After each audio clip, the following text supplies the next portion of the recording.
Welcome. We are live here at Kat's Home Chat, and we are so excited.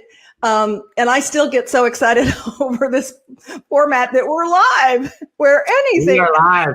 We're anything. I'm probably the most live person you're ever going to meet. Okay, you're going to get your 2 minutes there. Let me properly introduce you, darling. Okay, today, if you're looking to buy a home now or in the future, or you know somebody, excuse me, you're going to want to tune into this episode. If you can't watch it now, you can watch it on the replay, and we will be on YouTube, Kat's YouTube channel, Ta-Da by Kat, for the replay.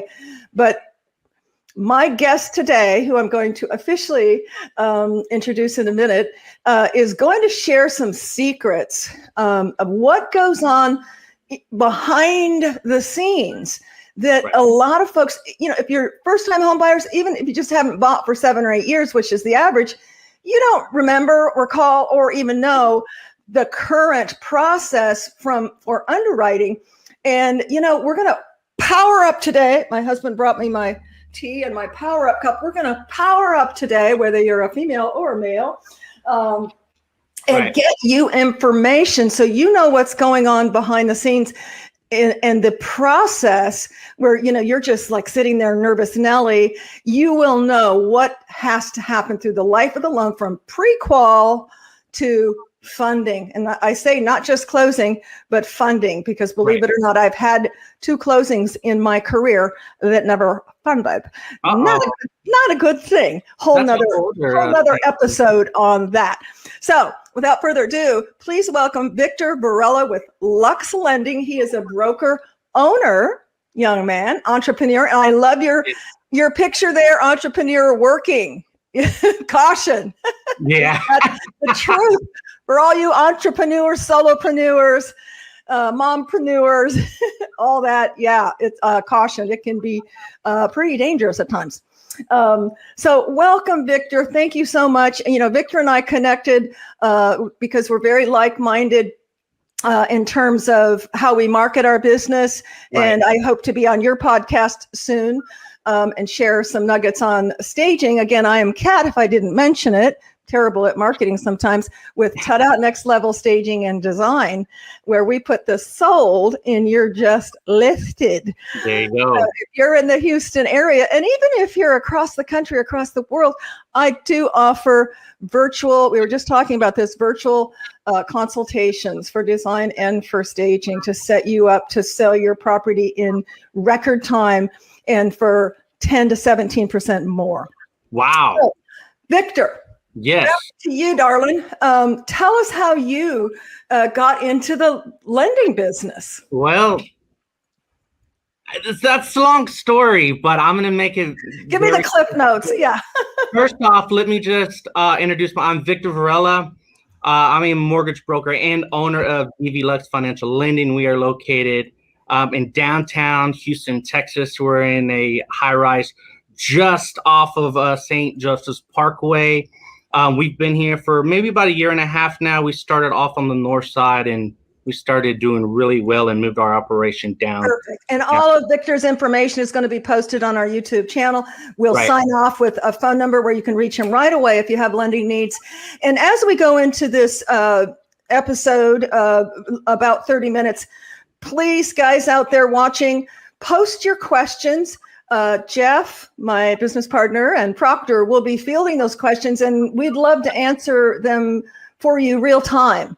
Okay, so if you have anything, no question, there's no stupid question, only the one you don't ask. So I want to put that out for you. So let's just go into, how did you, Victor, get into the lending business? Well, okay, so I didn't start off doing lending when I got into real estate. Sure. Actually, I am a Houston firefighter, and I've been with the fire department for 16 years. And to make this story kind of short, because it is rather long, me and another guy were sitting around the fire station one day, and we were talking about, do we have any part-time jobs or anything? I was like, man, I ain't doing nothing, And this one guy was like, man, you know what? My friend's doing home inspections, and he's doing really well with that. We should think about start doing home inspections. I was like, home inspector? I said, man, I think my old captain is a home inspector. So we called him up and he was like, yeah, he was telling us about the business, this and that. And we both light bulb, man, we should do that. Right. Okay. We do it on our days off. So we went to this quick orientation with Champion School of Real Estate. I ended up signing up right then and there, and he didn't. And anyways, I got my home inspector's license right away. Got into home inspections. My business really took off within like 2 or 3 months because of the way I marketed myself. Uh-huh. I got on social media right away, just starting adding friends, going out to networking events. And so speed forward how you got into lending.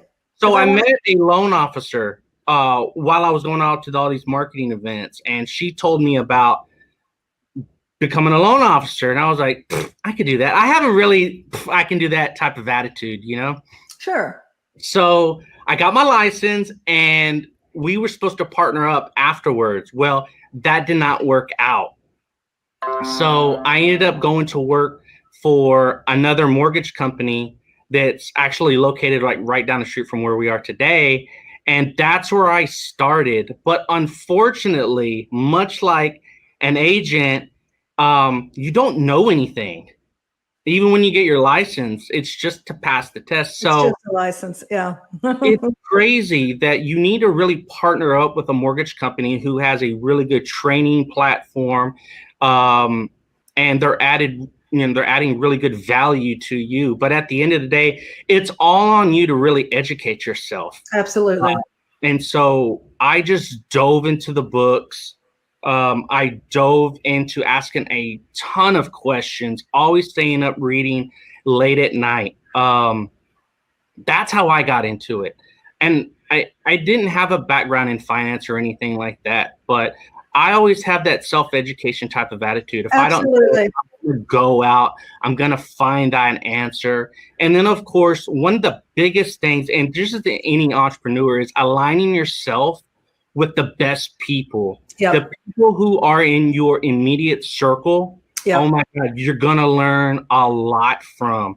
And so I just started going out and I was like, man, you could really add a lot to me, into my business, into my value. And what can you give to them? And that's, that's what it's all about. You elevate yourself by being around people who really are better than you, mm-hmm.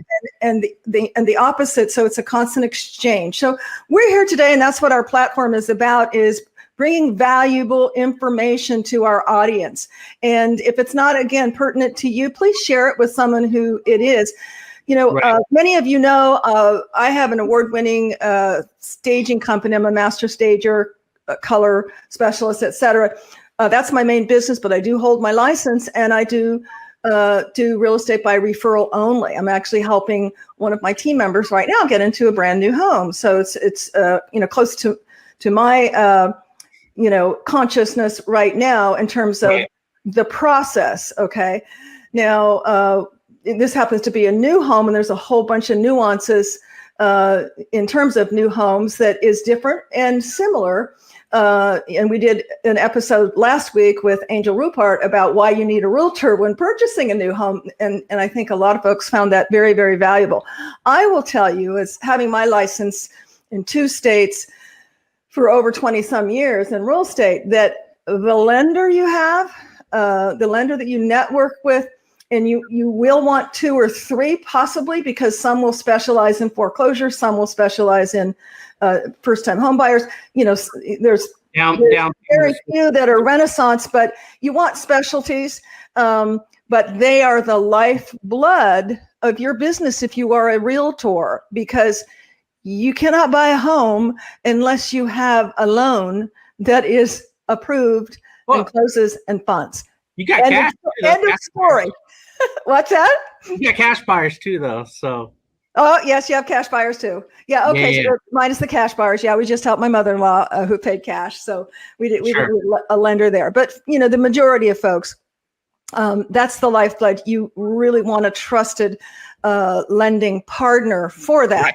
Mm-hmm. So one thing that kind of crossed my mind when we were coming up for the topic today is, my gal that we're helping, they're both first-time home buyers. Right. Okay. And you sometimes forget, not just in real estate, not just in lending, even staging and other businesses, when you've been doing it for a minute, okay, right, and you're like, boom, ba-doom, ba-doom, ba-doom. I had somebody on the phone the other day, they were using, actually it was a lender, using acronyms. An NRG and the BL. I worked in corporate America in IT. We had full sentences that were acronyms. Okay. Oh, sure. But if you're trying to educate and you're someone, a first-time home buyer or even not a first-time home buyer, don't use acronyms. They don't know what they mean. That's if true. you think you're impressing them, you're not. What you're trying to do is communicate with them. So don't use acronyms. So but at any rate, let me just finish my thought. So what came to my mind is that we sometimes get on the fast road and not realize that a new first-time home buyer, I used to tell folks years ago when I worked for a builder and we were, writing 8 contracts a day or whatever. Right. They were all first-time home buyers. I would tell them, and I don't know who I borrowed this from. I can't take credit. I borrowed it from someone. I said, there are thousands of pieces to the puzzle in purchasing this home. Think of me as your puzzle master. Okay, I'm going to help you put every piece together. Trust the process. Yeah. Trust the process. So communication is key. If there's anything I've learned from corporate America and having my own businesses, it is that you must communicate. You cannot over communicate. So that being said, let's dive right into our topic. And that is, I'd love for you to share some things that that through your experience as a lender, what do you think could be valuable for folks to know that what's going on once they get the pre-qual? What's because everybody's just kind of sitting back thinking, especially if they don't hear anything, well, what are they doing now? And am I going to get the loan? And am I going to get qualified? I'm only pre-qualified. What are they doing? Why is it taking so long? Right.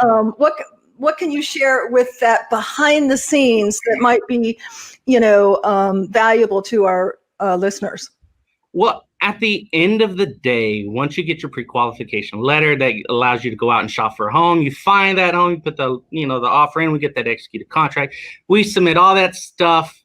So let's back up, Victor. Let's take this like we're talking to kindergarten. Let's say I'm a kindergartner, which really a first-time home buyer is. Right. Okay, so a pre-qual, which actually now with COVID, the whole COVID stigma, it's now pre-approval, isn't it? That they're requiring, not pre-qual? Right. Well, I do a 2-step process. I talk to you over the phone. I pre-qualify you over the phone. Okay. That's what I call a pre-qualification. Yes, you're right. A pre-approval letter is a letter that we give to you after we get a full application. We look at all of your documents, which are really just your ID, your last 4 pay stubs, 30 days worth of bank statements to verify funds that you have for your down payment and your closing costs. And then, of course, we verify that you've been working for the last 2 years via your use. Yes. So, Crystal, if you're listening, that's the one thing, working for Tada is once you've got 2 years, then that can be counted should at some time you guys decide to, take the loan a different direction or what have you. But just to verify for folks, again, assuming they know nothing, is it used to be just a pre-qual letter. 1 page was enough to go out and put an offer in a home. And basically what that was, correct me if I'm wrong, Victor, is you just ran the credit, you saw what their score was, and basically their name and their social security. Back then, they just used to tell the lender all the information without any verification. Yes. And so that was the cause of 2008 housing market crash, there was no income verification. There was no work history verification or anything like that. So they were going out, and providing all of these loans, for people who weren't really qualified to even repay the loan. Absolutely. So, that's when I was working for the small builder. I would say, you got a pulse, you can buy a home. Right. That's at the end of the day, the reason for all of that paperwork is the the bank just wants to know at the end of the day that you have the availability to repay this loan. Exactly. That's it. Is there a process? Of course there is. The bank. Let's talk about that. So you've got, you've given the pre-approval letter, right? And they can now, the realtor can now go out, and shame on any realtor who goes and shows homes without having that, because you don't know what their ability to pay is, right. If they can qualify for 200 or 300 or 400. So you want to make sure you have that for new realtors. And so we put an offer on the home. Yep. And the offer is accepted. Right. Let's talk about a little bit, because this is what came up in my world with my one of my team members is, the builder typically has some pretty great incentives. Yep. And I come from the builder world. Many people know that. And so 9 times and maybe 8 times out of 10, that's going to be the better way to go if you don't have fun. Sure. Okay. In the case of our particular situation, they got a better rate with an outside lender. Yep. And so over the term of the loan, a much, a considerably lower basis point makes more sense if you're not cash poor. Would you agree with that?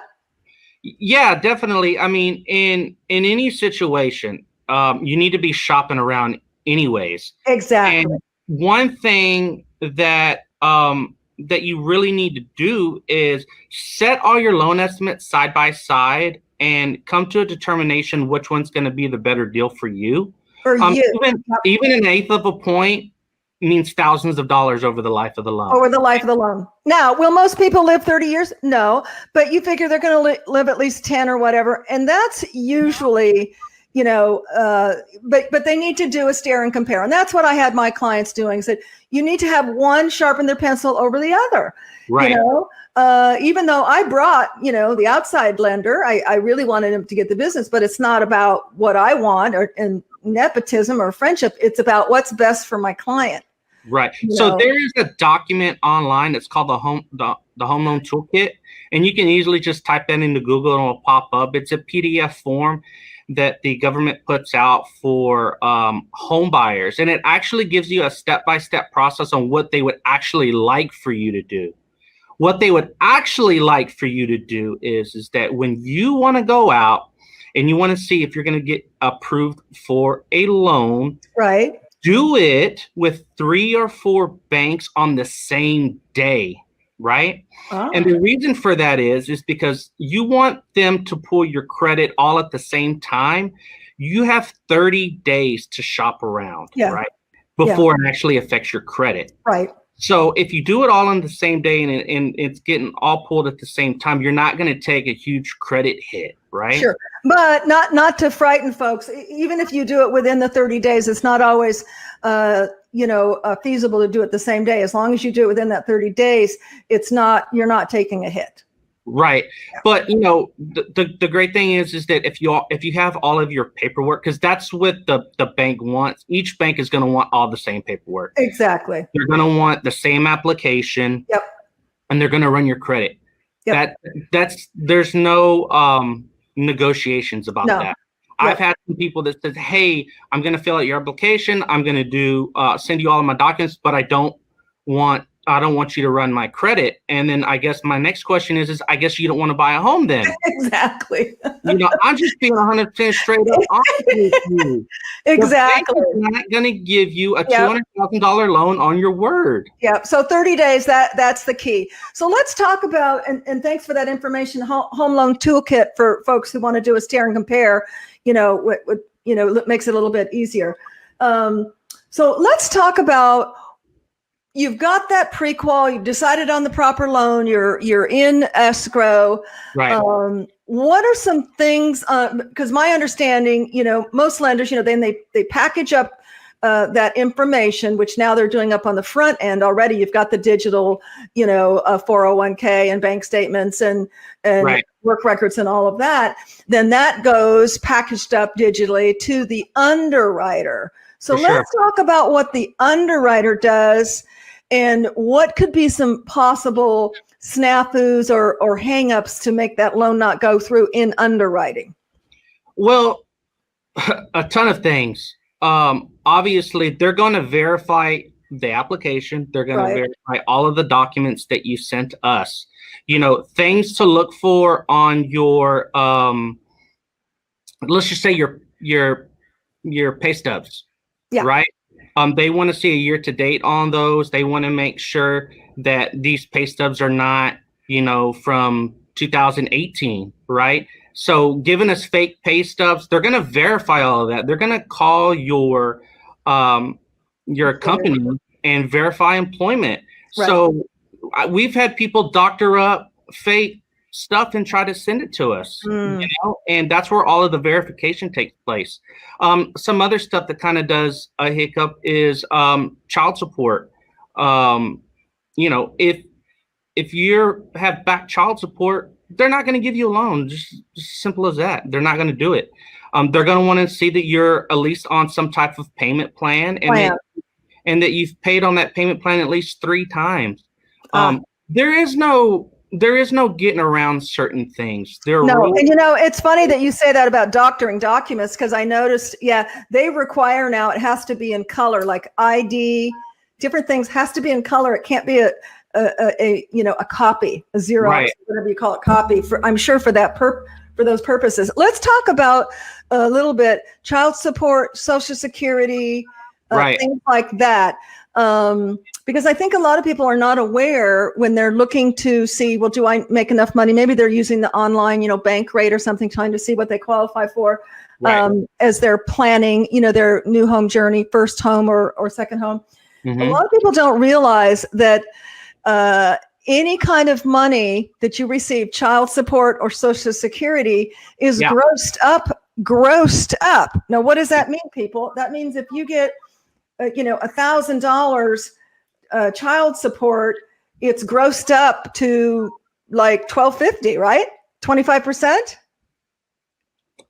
I think it's per kid, and then after that, the percentage changes.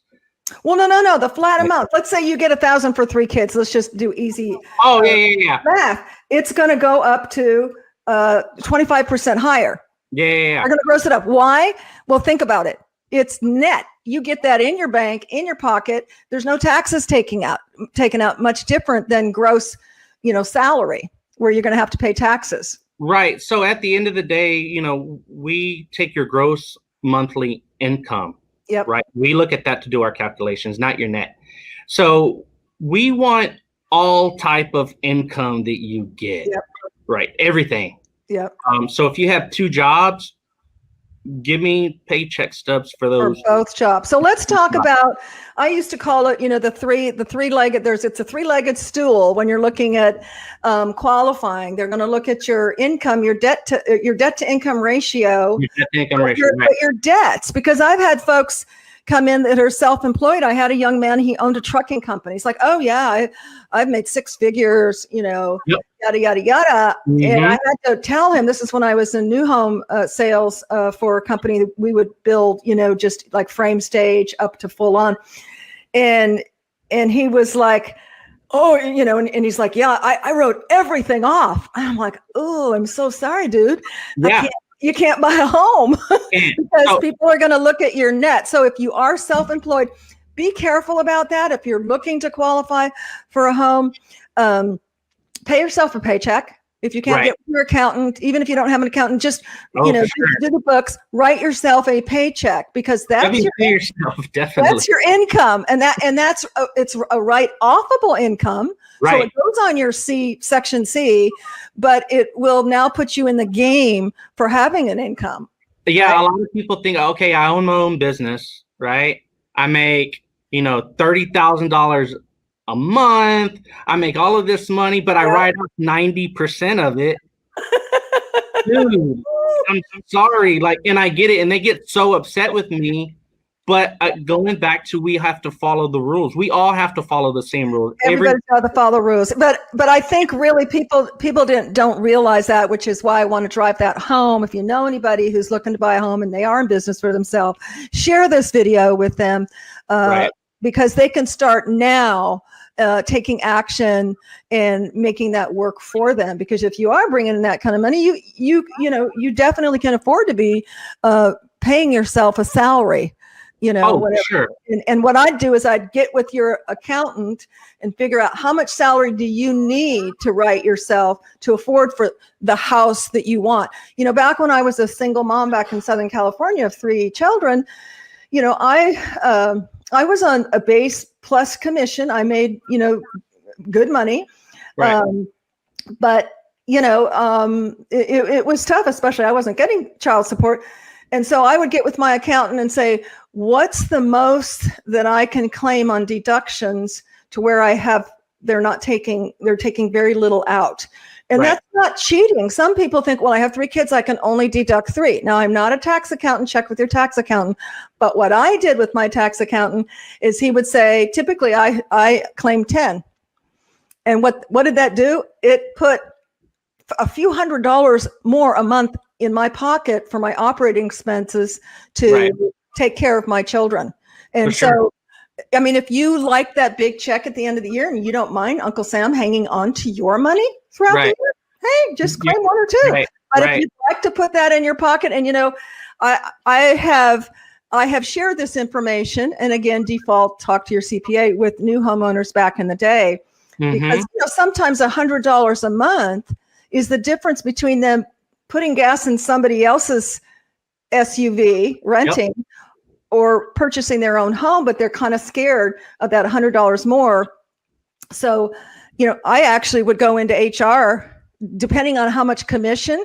If I had a big commission check, $10,000 commission check, I might say I'd bring it down so they'd take a little more out.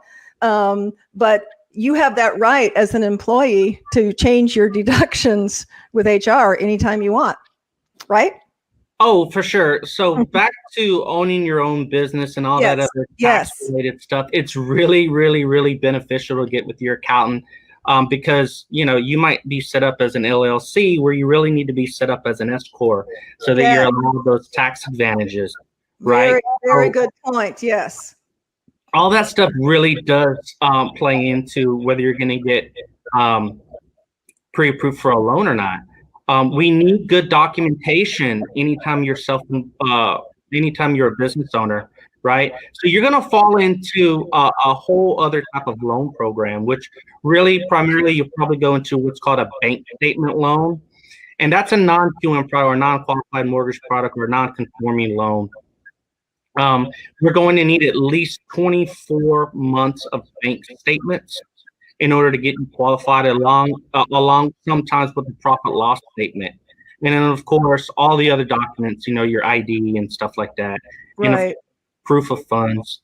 So when I try to speak with these business owners, a lot of them don't understand why their interest rate is just a little bit higher than everybody else's. And I tell them, well, you're at more risk for not being able to repay this loan. They're like, well, what are you talking about? Businesses go out of business all the time. And again, I always going to say this. The bank wants to know that you have the availability to repay this loan. Yep.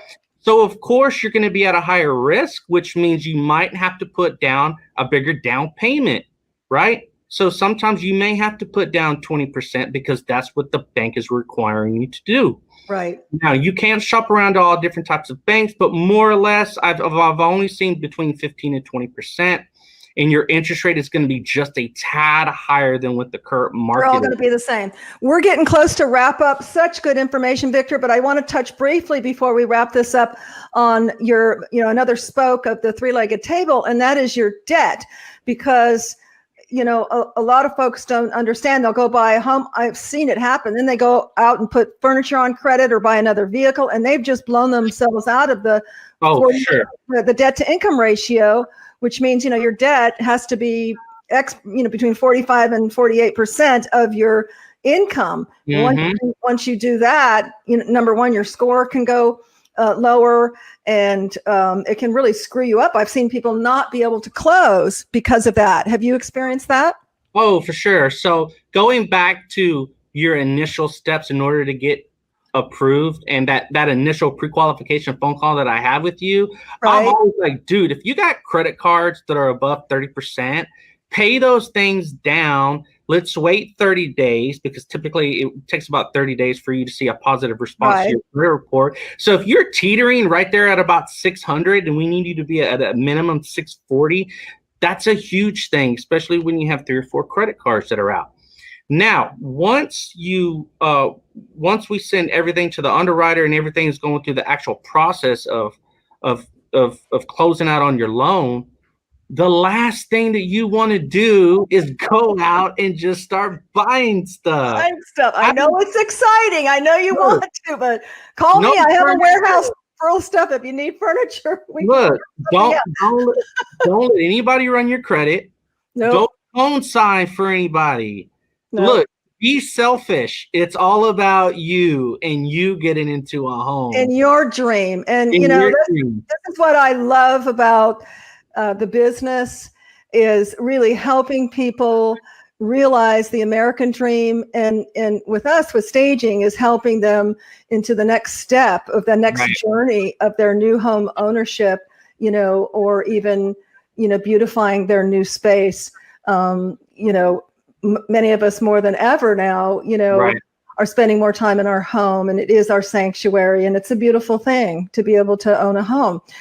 We're going to wrap up here. Victor, I thank you so much. You have been just such a pleasure and given so much information. Please, guys, I haven't seen questions, but I can't see from my end. I think there are comments. If we didn't get to them, Victor, we can go back and answer those on Facebook. This will be published to our YouTube channel, Ta-Da by Kat. Right. If you could post that URL, Jeff. I don't know why it has a C in it, but it's YouTube/C for channel /Ta-Da by Kat. Please subscribe and hit the bell. You'll be notified when new things are uploaded. And we've got some exciting new things that will be uploaded. We're going out to install a restaurant, some decor in a new refurbished restaurant in Katy as soon as I leave from here. So I'm super excited about that, to take some footage on that. But if you'd like information from Victor until it gets posted on YouTube, you can reach Victor at 281-630-1778, or of course you can always email me at admin@lux-lending.com. And Victor can talk to you about whether you're in the Houston area. They're even expanding to all of Texas. So that's exciting news. As I was telling him, I purchased my first home in Southern California. The guy was in Orange County. I was in the Inland Empire. I never met the guy. He did a great job. Everything's virtual today. But I'm so glad that y'all could connect with us today. Reach out to Victor if you have questions. Share this, please, so we can continue to have great content. Let us know. I love it. Lux Financial Lending. I need one of those.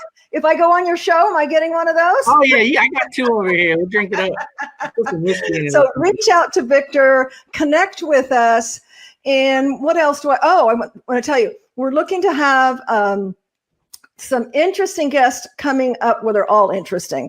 But we're going to have a behavioral specialist. And you may think, well, what does that have to do with your platform? You know what? We're all human beings, whether we're buying, selling, decorating, dwelling, etc. And we're going to be presenting some topics on how you can be a better you, whoever you are, in whatever phase of the new home journey that you're on. I may need to sit in on this one.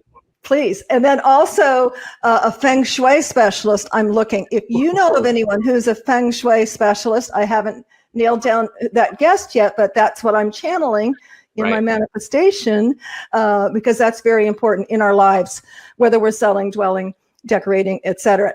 So until next week, thank you so much for joining us. I would just challenge you for just today, be positive. For just today, be hopeful. Yes. And for just today, connect. And I thank you for connecting with us, with me, with Victor, and we'll connect with you next time. Make it a fabulous weekend, and we'll talk to you then. Bye. Bye, guys.